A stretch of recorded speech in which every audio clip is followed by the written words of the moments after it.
네, 감사합니다. 오늘 이 찬송 들으면서 제 청년 시절 때 이 곡이 불러진 느낌도 가지고, 이 곡이 무슨 곡일까 하고 가끔 생활 속에서 되새기기도 합니다. 그 중에 많은 곡들이 있지만 항상 혼자서 이렇게 중얼거리면서 불렀던 그런 그 곡 중에서 예수 안에서 강하고 담대하라, 이 곡이 너무 좋은 거예요.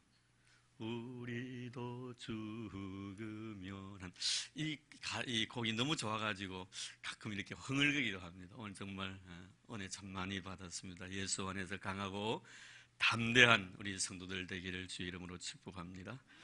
이 찬송이 우리 먼저 부르고 시작을 했는데 우리 찬송 하나 부르고 하십시다. 좋으신 하나님, 우리 한번 부르십시다. 예. 좋으신 하나님, 좋으신 하나님, 참 좋으신 나의 하나님. 저거 한번 올려볼까 좋나?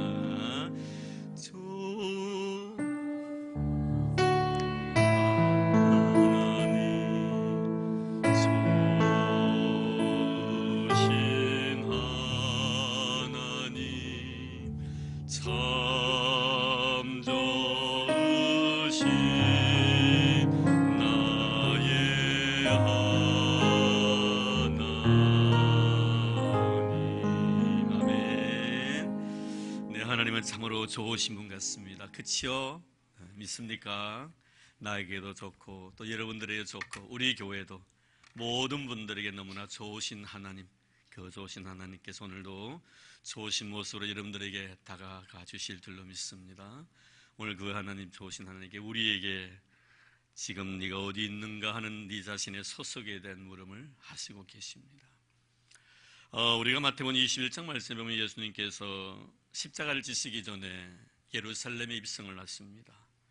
예루살렘에 입성하시고 나신 뒤에 제일 먼저 성전 청결을 하시고 잠깐 동안 베다니에서 유숙을 하셨습니다. 그리고 이른 아침에 저들과 함께 다시 예루살렘으로 올라가셨습니다. 아마 이른 아침에 가셨기 때문에 아침 식사를 거르신 것 같습니다. 물론 주님께서는 십자가를 져야 될 그런 상황이었기 때문에 아마 밥 드시는 일에 대해서 그렇게 크게 비중을 두신 것은 아닌 것 같습니다. 그러나 배가 절절하신 그런 가운데서 길을 걷다 보니까 앞에 큰 무화과 나무가 한 그루 있었지요. 주님 마음속에 그 무화과 나무에게 아름다운 열매가 맺혀 있을 것만 생각하고 가까이 다가섰더니 열매가 맺혀 있지 아니었습니다. 보여야 될 열매는 보이지 아니하고 잎만 무성해서 주님께서 그 나무를 저주하셨지요. 그런 그 나무가 예수님의 저주를 받고 말라버린 그런 사건을 마태복음 21장에 기록을 해놓고 있습니다.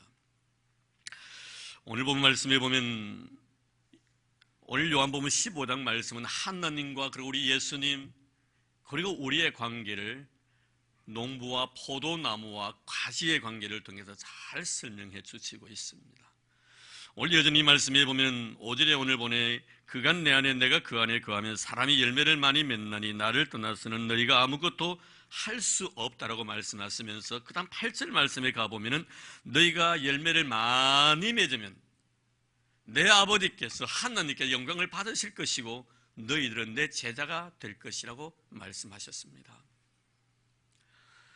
열매 없었던 무화과 나무가 저주를 받아 말라 죽은 것은 여전히 그에게 열매가 없었기 때문이고, 또는 하나님께서 우리를 통해 영광 받으시는 일도 열매이고 우리가 제자로 하나님 앞에 인정을 받는 것도 열매 때문이라고 주님은 분명히 말씀해 주고 있습니다.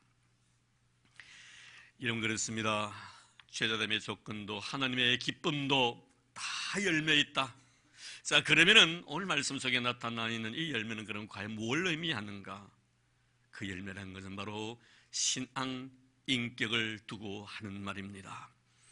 사도 바울은 이 열매에 대해서 성의 열매로 이렇게 묘사하면서 9가지 열매를 갈라디아서 5장에 자세히 설명을 해놓고 있습니다. 거기에 보면은 사랑과 희락과 화평과 오래 참음과 자비와 양성과 충성과 온유와 절제라고 말씀합니다.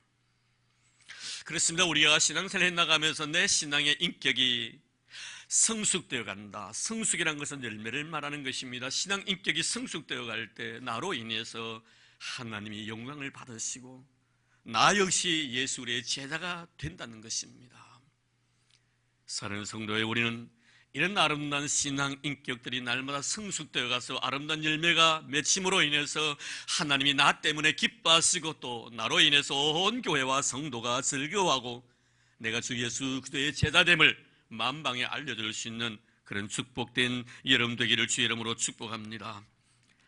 여기 계신 우리 성도 여러분들도 다 이런 열매 맺기를 바랍니다. 우리 예수님의 마음이 있기 때문에 그런 것입니다. 세월이 흐를수록, 시간이 지날수록 예수를 닮아가는 신앙 인격의 아름다운 삶의 모습, 삶의 성숙함이 배어있는 이런 모습, 오늘 예수님께 이런 아름다운 신앙 인격과 성숙을 위해서는 2가지를 우리에게 제시하십니다. 먼저 오늘 5절 말씀의 2가지 내용의 첫 번째는 뭡니까? 지금 내 자신이 어디에 있는가? 네 자신의 삶의 자리에 대한 문제입니다. 그리고 2번째는 뭡니까? 너는 지금 누구와 함께 하고 있는가? 너의 소속에 대한 문제입니다. 나의 삶의 자리와 너의 소속, 이 2가지를 물으십니다. 이 물으심에 대해서 우리가 예수님이 원하시는 답을 할 수만 있다면 그 사람은 진정한 하나님이 원하시는 열매를 맺는 자이고, 이런 자를 통해 하나님 영광 받으시고, 이런 자가 바로 예수 그리스도의 제자가 된다라고 주님 말씀하셨습니다. 자, 그럼 먼저 우리는 예수님께서 우리에게 요구하신, 주님이 원하시는 내 삶의 자리는, 내 삶의 자리에 대한 물음에 대해서 우리는 어떻게 대답할 것인가? 오늘 주님은 우리에게 분명히 삶의 자리에서 물으십니다. 지금 내 자신은 어디에 있는가 하는 문제입니다. 그가 내 안에, 그가 내 안에, 내 안에가 바로 하나님의 거룩한 은혜의 자리를 말하는 것입니다. 그렇습니다. 우리 성도가 있어야 될 자리가 있습니다. 그것은 바로 하나님의 은혜의 자리입니다. 이 자리를 우리 이탈해버리면 결코 우리는 아름다운 열매를 맺을 수가 없습니다. 4절 말씀처럼 가지가 포도나무에 붙어있지 아니하면 스스로 열매를 맺을 수 없다. 이 은혜의 자리에 내가 있지 아니하면 결코 우리의 삶 속에 신앙의 인격의 성숙함이 있을 수가 없다는, 붙어있지 아니한다는 것은 자기 자신의 자리를 이탈했다는 의미입니다. 은혜의 자리를 벗어났다는 의미입니다. 하나님의 은혜의 자리를 이탈하게 되면 우리는 결단코 열매를 맺을 수가 없다는 것이 성경의 가르치심입니다. 우리가 결코 떠나서는 아니 될 자리, 그것이 바로 하나님의 은혜의 자리인 것입니다. 이 자리는 우리가 생명을 걸고라도 지켜야 될 자리가 바로 이 은혜의 자리인 것입니다. 우리는 최초 인간이었던 아담을 잘 알고 있습니다. 그가 지켜야 할 자리를 넘어서는 아니를 선을 넘어갑니다. 있어야 될 자리를 이탈해버립니다. 그러므로 말미암아 그는 결국 온 인류에게 엄청난 피해를 안겨다 주게 됩니다.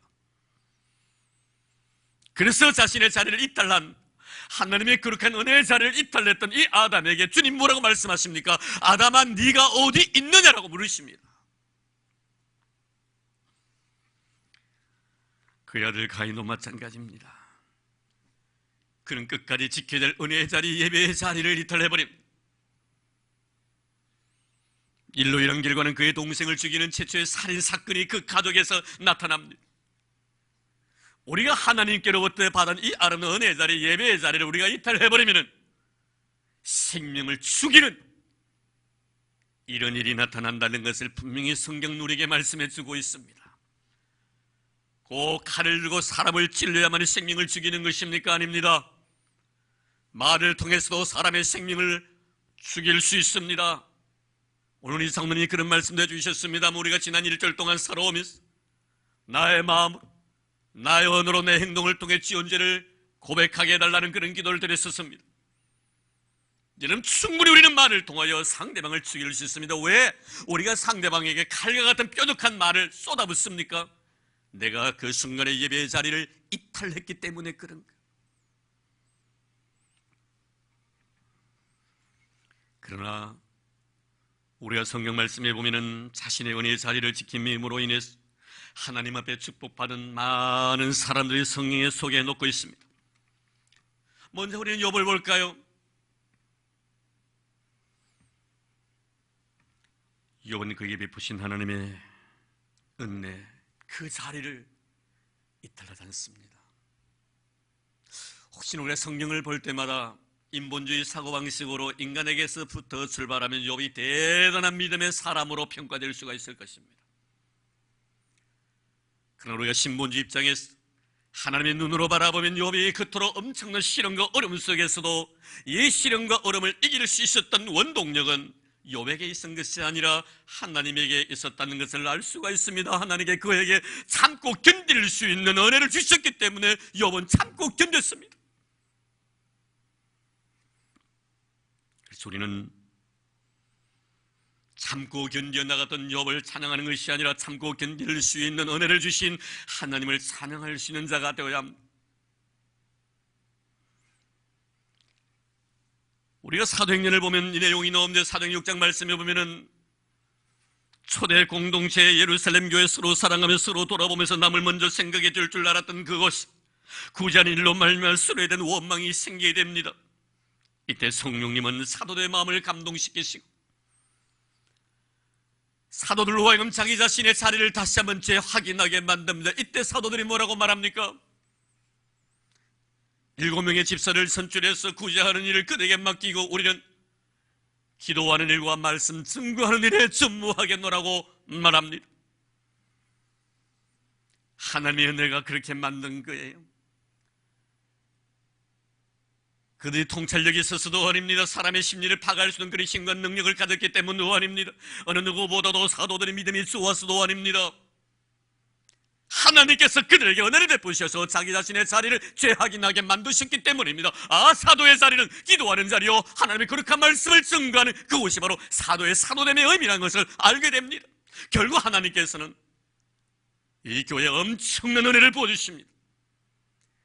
일론은요, 그 사건 이후에 6장 8절 말씀 7절에 보면 이런 말합니다. 하나님의 말씀이 점점 왕성하여 예루살렘에 있는 제자의 수가 더 심히 많아지고 흔한 제사장의 무리도 이 도에 복종하니라. 결국 우리가 은혜의 자리를 떠나게 되면 아무리 열매를 맺으려고 해도 열매를 맺을 수가 없습니다. 그러나 내가 은혜의 자리에 앉아 있기만 하면 하나님께서 저절로 나로 하여금 열매를 맺히도록 복을 주신다는 것이 성경의 가르치심이에요. 내가 복받기 위해서 이렇게 저렇게 노력하지 아니해도 내가 은혜의 자리를 떠나지만 아니하면 나무가 가지가 나무에 붙어있기만 하면, 붙어있지 아니하면 저절로 열매를 맺을 수 없지만 붙어있으면 역으로 보면 저절로 열매를 맺는다는 것입니다. 저절로 열매를 맺는 것.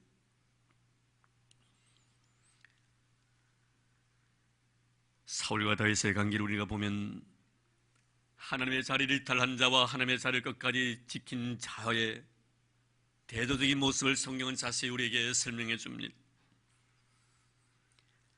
하나님의 은혜의 자리를 이탈해버렸던 사울 보십시오. 하나님이 그에게 은혜의 자리를 이탈하자 그에게 은혜를 거두가 버리십니다. 거두가 버리면 어떤 결과가 나타납니까? 자기가 하는 짓이 잘못인 줄 알면서도 계속해서 잘못된 길로 걸어가게 되더라는. 이 사울은 다윗을 갖다 괴롭히는 것이 양심적인 굉장히 고통을 느낍니다. 자신의 행위가 잘못됐다는 것을 압니다. 그래서 다윗 앞에서 눈물까지 흘리면서 다윗아, 너는 나보다 어이없다고 이야기까지 합니다. 그러면서도 그는 3,000명의 군사를 동원해서 다윗을 죽이기로 작정합니다. 내가 은혜의 자리를 이탈해버리니까 이렇게 하나님의 은혜를 짓밟은 자의 비참한 삶의 모습을 보게 되는 것입니다. 그런데 하나님께서는 하나님의 은혜로 알고 그 은혜의 자리를 떠나지 않는 자에게 주시는 은총이란 것은 엄청난 복이란 것을 다윗에게서 발견하게 됩니다. 먼저 다윗의 삶의 모습을 바라보십시오. 다윗을 쫓아왔던 사울을 깊이 잠들게 만듭니다. 3,000명의 군사들과 함께 다윗이 아비새와 함께 사울의 진영에 들어갔었을 때 다윗이 아비새와 함께 사울의 진영에 들어온 것을 아무도 몰랐습니다. 왜? 성경 말씀에 하나님께서 그들을 깊이 잠들게 하셨더라.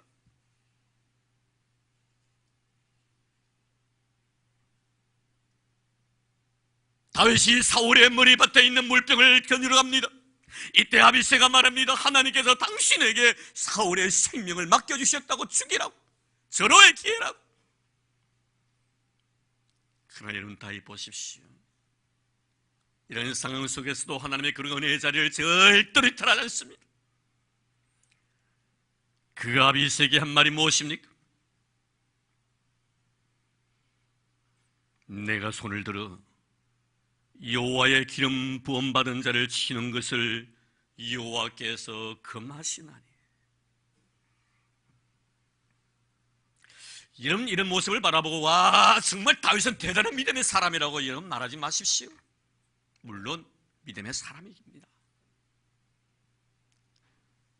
그렇지만 하나님의 은혜 속에서 하나님의 은혜의 자리를 떠나지 아니하는 사람은 이렇게 될 수밖에 없다는 거예요.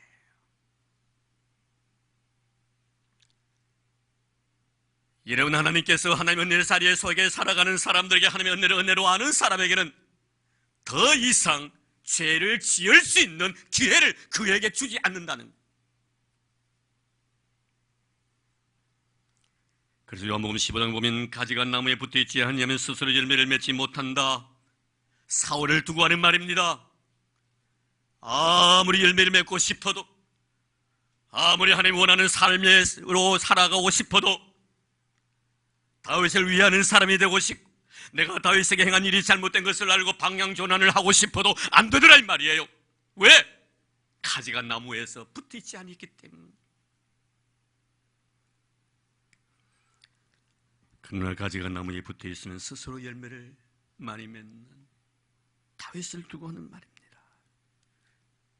가지가 나무에 붙어있다는 것은 하나님의 은혜가 항상 그에게 머물러 있다는 증거입니다.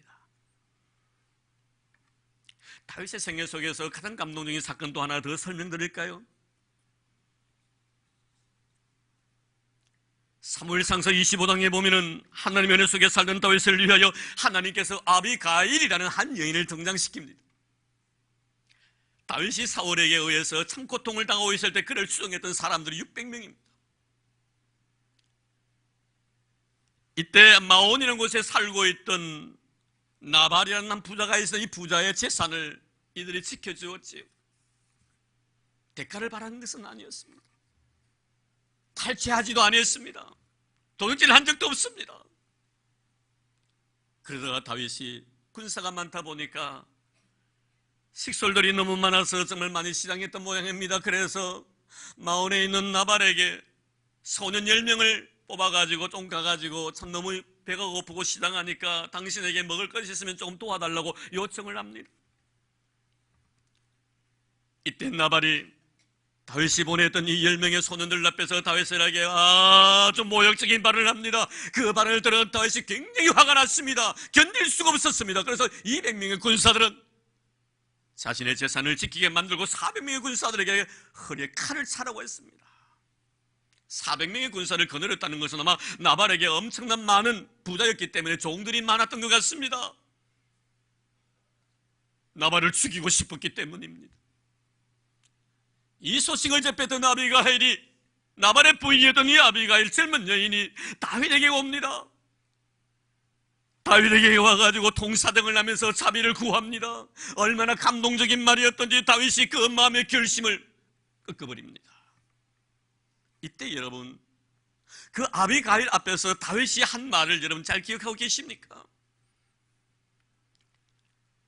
다윗이 이렇게 고백을 합니다. 오늘 너를 보내어 나를 영접하게 하신 이스라엘의 하나님 여호와를 찬송할지로라. 나를 막아 너를 해하지 않게 하신 이스라엘의 하나님,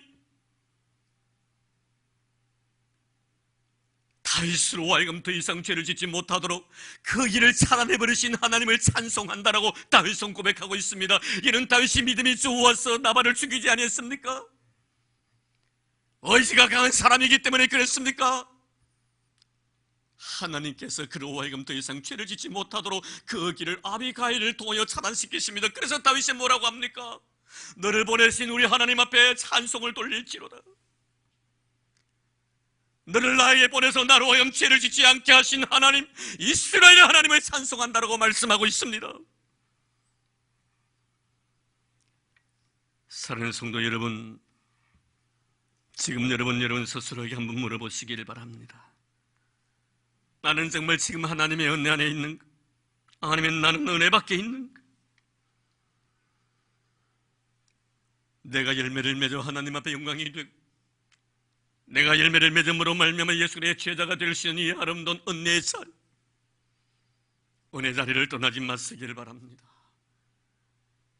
은혜를 결코 짓밟지 마시기를 바랍니다.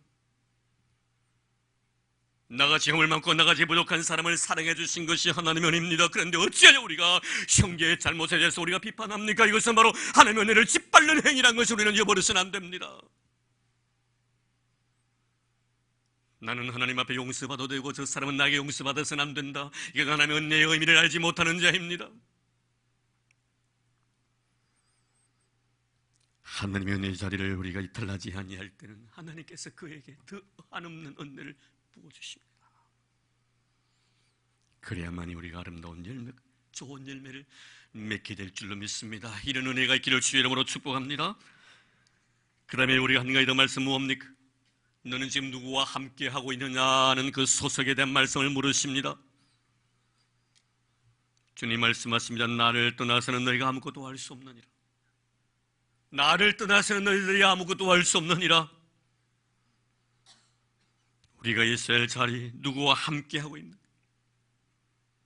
내가 아무리 많은 은혜를 받았다 할지라도 주님과 함께한 은혜가 되어야 합니다.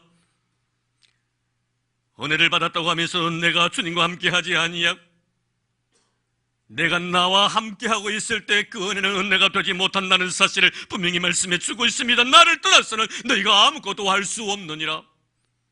누구를 두고 하는 말입니까? 여러분, 예수의 제자를 두고 하는 말입니다. 이미 그들은 예수 그리스도로부터 은혜를 입은 자들입니다. 은혜를 입은 자이기 때문에 주님의 요구가 뭡니까? 나를 떠나지 말라는 것입니다.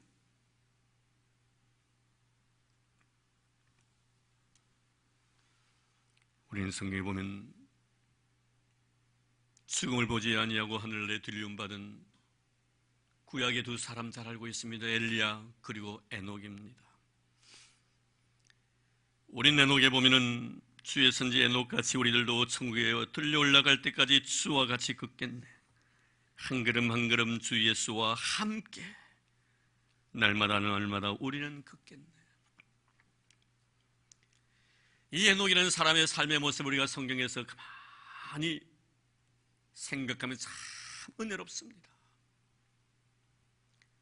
그는 65세 때 모두셀라를 낳습니다. 모두셀라를 낳고 300년 동안 하나님과 동행하다가 죽음을 보지 않고 하나님 앞에 들림을 받았다고 했는데, 그러나 성경에 보면 그 중간에 또 이런 기록이 있습니다.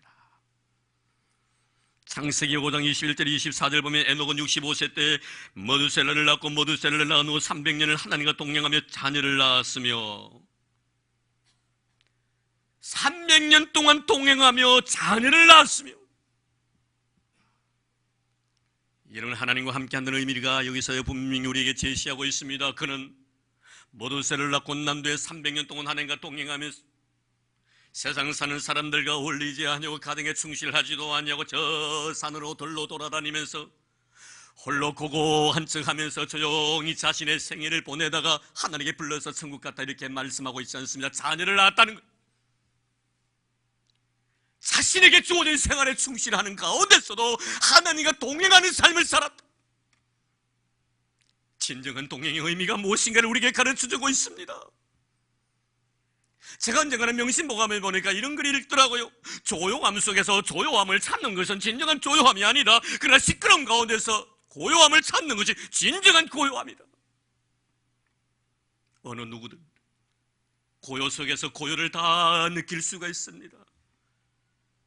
그러나 그는 진정한 고요함이 아닙니다. 은혜 받을 수 있는 그 순간에는 어느 누구든 다 은혜를 받을 수가 있을 것입니다. 문제는 무엇입니까? 진실의 은혜라는 것은 은혜 받을 수 없는 그 상황 속에서도 은혜 받는 것이 바로 진정한 은혜다.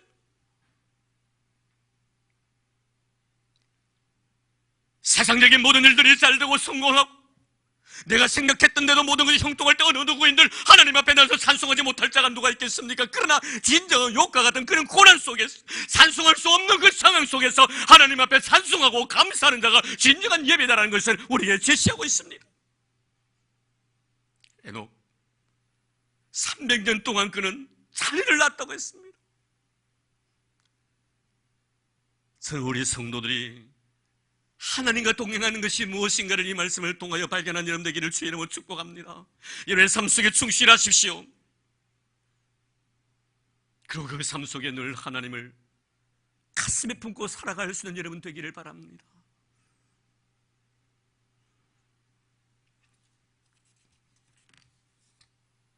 주 예수와 함께하는 삶, 그것이 바로 에녹의 삶이었습니다. 근데 우리는 가끔 보면은 내가 하나님과 함께하는 삶을 살고 있다고 하면서도 가끔 나는 하나님을 떠나버릴 때가 참 많습니다. 순간순간마다. 그러나 여러분, 이런 일로 인하여서 결코 낙심은 하지 마십시오. 하나님의 은혜에 자리를 이탈하지 아니하는 한 하나님은 다시 그에게 회복의 은혜를 주신다는 사실을 우리에게 성경은 가르치고 있습니다. 믿음의 조상 아브라함을 한번 볼까요, 여러분? 늘 그는 주님과 동행한 것만은 결코 아닙니다. 갈대우리를 떠나려 했을 때는 그는 주의 말씀에 순종하여 갈대우리를 떠났고 주님께 지시하실 그 땅에 도착해서 그는 하나님 앞에 예배를 쌓습니다. 그러나 그는 그곳에 기근이 들었다는 이유 때문에 하나님 원치 않는 곳 애굽으로 가다가 시험을 받게 됩니다. 그리고 하갈을 통하여 이스마엘을 생산하게 됩니다. 하지만 주님은 그를 높여주십니다. 믿음의 조상으로 그의 이름을 높여주십니다.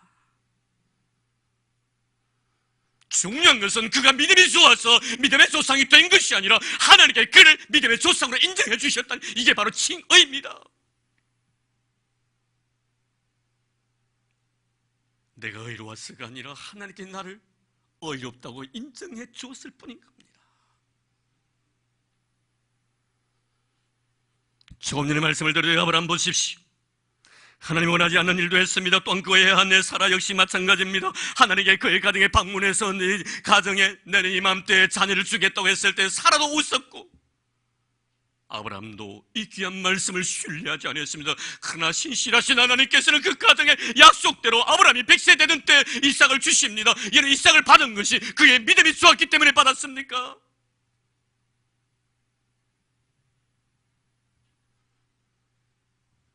하나님의 약속이 된 변함없는 신실성을 아브라함에게 하나님은 보여주신 것입니다. 이것이 바로 은혜의 결과인 것입니다.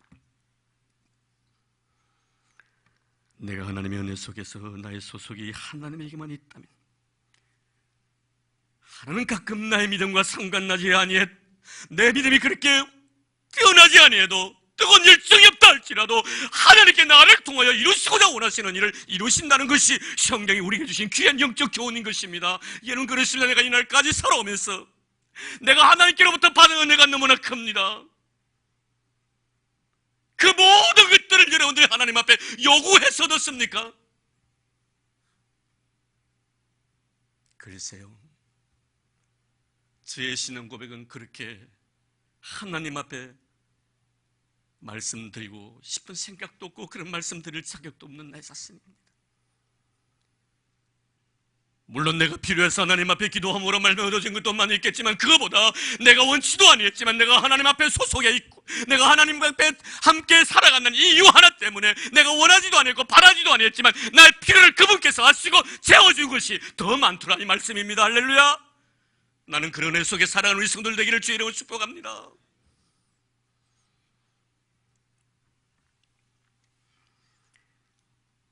그러므로 내가 주님께 속해야만 이런 열매를 맺게 되고, 내가 하나님과 함께 하면서 하나님을 떠나지 아니할 때 하나님은 자연스럽게 나의 생을 통하여 아름다운 열매를 맺게 해주시는 겁니다.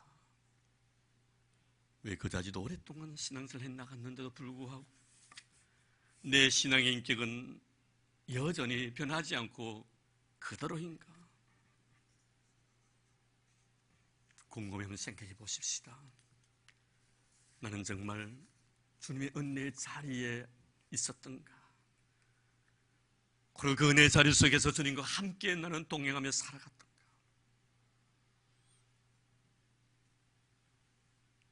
예수님은 제자들에게 너희가 환난을 당하라, 그러나 담대하라고 말씀하십니다.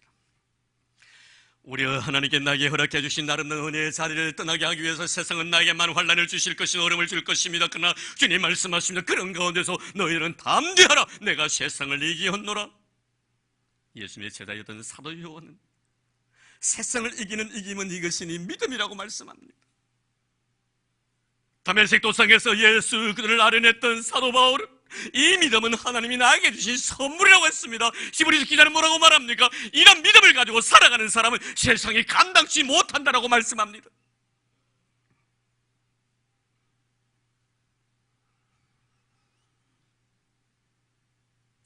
다윗이 골리앗 앞에서 고백한 것이 뭡니까?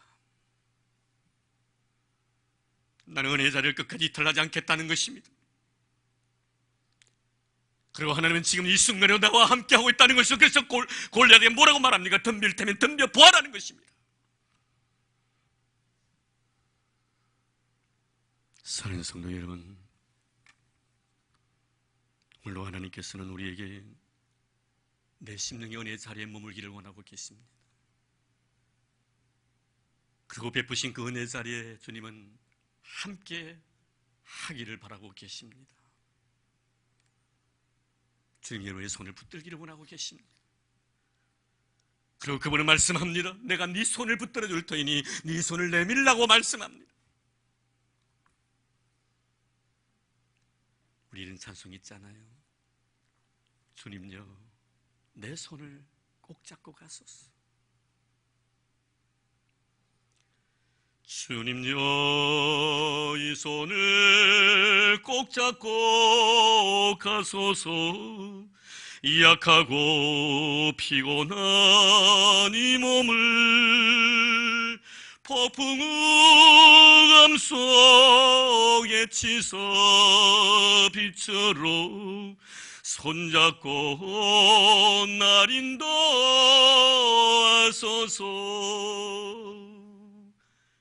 주님은 여러분과 함께 하기를 원하고 계십니다. 여러분이 내미는 손을 붙들어 주시기를 원하고 있습니다. 노래하십시오. 주님요, 내 손을 꼭 잡고 가달라. 이제 마지막으로 저는 존 맥셀 목사님이 쓴 책 열매 맺는 지도라는 책에서 한 구절을 여러분에게 소개하고 말씀을 맺으려고 합니다. 그 내용에 보면 동독과 서독이 통일되지 아니했을 때였습니다. 동독에 있는 사람들이 서독 사람들을 얼마나 미워했던지 하루는 동독에 있는 모든 쓰레기들을 추락에 싣고 몰래 서독 땅에 와서 버려버렸습니다. 나중에 그것을 알게 된 이 서독 사람들이 화가 났습니다. 너무 불쾌했습니다. 그래서 그 버렸던 쓰레기를 다시 차에 싣고 자기 땅에 있는 쓰레기까지 덤으로 동독에 실으려고 했었습니다. 보내려고 했었습니다. 실었습니다. 그런데 이때 마음속에 깨우침을 가지게 됩니다. 그는 오히려 동독 사람들이 유용에 쓸 수 있는 과일용 캔을 그 추룩에 가득 싣습니다. 그리고 동독에 가가지고 그 캔을 갖다 다 그곳에 두고 돌아옵니다. 그러면 자그마한 팻말을 하나 거기에 다 붙여놓았습니다. 그 글귀가 바로 이런 글귀입니다. 사람들은 다 자기의 것을 준다.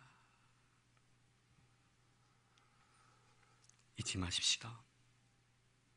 예수의 사람들은 머물다 간 자리도 참 향기롭습니다. 아름다운 열매 맺어 하나님께 영광을 돌리고 좋은 열매 많이 맺어 예수 그의 제자가 다 되어서 하나님 앞에 축복받는 우리 성도들, 우리 교회가 되기를 주 이름으로 축원합니다. 하나님 감사합니다. 우리에게 열매 맺을 수 있는 주셔서 너무 고맙습니다. 열매 맺을 수 있도록 우리에게 은혜를 허락해 주시니 너무나 감사합니다. 주의 이 시간에 고백드리고 싶습니다. 하나님의 은혜가 나를 나되게 하셨다는 것을 말입니다. 은혜를 소멸하지 않게 하소서. 은혜를 짓밟지 않게 하여 주옵소서. 그 은혜의 자리에서 주님과 함께 살아가는 우리의 거룩한 생이 되게 하옵소서. 맺혀주실 아름다운 열매를 바라보며 오늘도 하나님 주님께 손 내미오니 우리 손 꼭 붙들어 주시옵소서. 많은 열매 맺어 하나님의 마음에 기쁨이 되게 하시고 좋은 열매 많이 맺어 주의 자제되게 하여 주시옵소서. 그래야 우리를 통해서 이루시고자 원하시는 하나님의 거룩한 뜻을 이루어 주옵소서. 은혜 주셨소. 열매 맺게 해주신 우리 주님을 찬양합니다. 이제 주님 앞에 드린 아름다운 헌금을 위하여 기도드립니다. 하나님이여, 이 거룩한 헌신을 받아 주시옵소서. 감격과 감사인 마음으로 주님 앞에 드리오니 이 예물 위에 두 손 들어 복을 부어주실 줄로 믿습니다. 드리는 심령들마다 은혜로 충만케 하시고 삶의 기쁨을 있게 하시고 하늘의 신령한 복과 땅에 기름진 것으로 넉넉하게 채워주시옵소서. 10의 1조를 하나님 앞에 드립니다. 삶의 고마움을 주님 물질로 표합니다. 선교사님의 선교 사역을 위하여 작은 자를 위하여 선교 헌금을 아낌없이 쏟아붓습니다. 또 그 노인을 위하여 미랄의 헌금도 하나님 앞에 드리옵니다. 주님의 몸된 자들을 위하여 1,000번째까지 쏟아붓습니다. 하나님 아버지여, 기억해 주시기를 원합니다. 이들의 머리 위에 성령의 기름이 마르지 않도록 도와주시기를 원합니다. 그래야 들어가도 복을 받고 나가도 복을 받는 이들 되게 주님 도와주시고, 이들의 떡반죽 그릇이 복이 되게 하시고 이들의 소생들이 강성해지게 하시며 부유와 재물이 떠나지 않는 축복의 삶을 살아갈 수 있도록 축복해 주옵소서. 고토로스 놓았습니다. 감사합니다. 짝지어 주셨어. 이날까지 행복하게 살게 해주셔서 너무 고맙습니다. 앞으로 주의 은혜 속에서 영원히 행복한 삶을 살아갈 수 있도록 주의 종들의 삶에 위에 복을 내려주시고 자녀손들이 복을 받게 하옵시고 가정의 예수의 향기가 흘러넘치게 도와주시고 모든 사람을 복되게 만들 수 있는 복의 통로 되도록 도와주옵소서. 들을 수 있는 은혜 주셔서 너무 감사합니다. 바칠 수 있는 믿음과 은혜 주셔서 너무 고맙습니다. 하나님이십니다. 오직 하나님만이 이 예물 가운데 영광 거두어 주옵소서. 드릴 수 있도록 바칠 수 있도록 은혜 주신 예수님 이름으로 감사하며 기도드리옵나이다. 아멘.